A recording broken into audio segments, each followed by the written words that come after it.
Welcome to our channel. Today we how to update Databricks Unity Catalog for governed data access, full guide step by step clearly.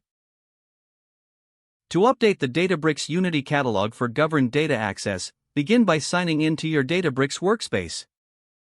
Navigate to the Unity Catalog section in the side menu.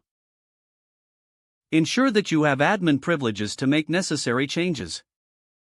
Select the Manage tab from the Unity Catalog dashboard. Locate the data source you want to update. Click on the data source to open its details page. Review the current permissions and data access configurations. Identify any updates or changes required for proper governance. For changing user access, select the Permissions option. Add or remove users or groups based on your data governance policies. To modify data access policies, navigate to the Data Access section. Update any existing policies to align with your organization's compliance requirements. Confirm the changes and ensure all settings are correctly configured. Next, review the audit logs to ensure all changes are documented. Test the data access for affected users to verify the updates. Monitor for any issues or access failures after the update.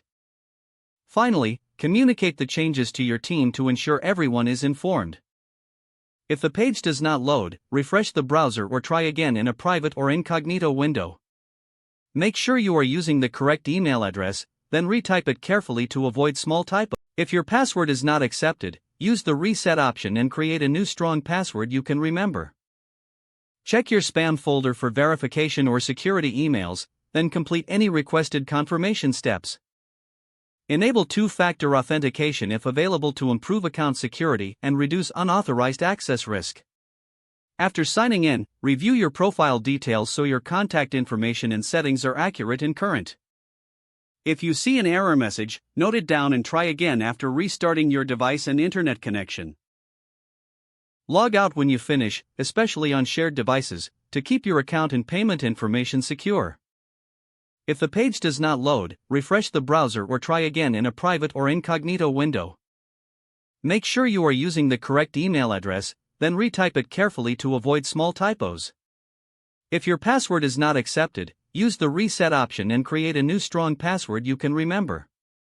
Don't forget to like this video and subscribe to our channel for more step-by-step tech guides.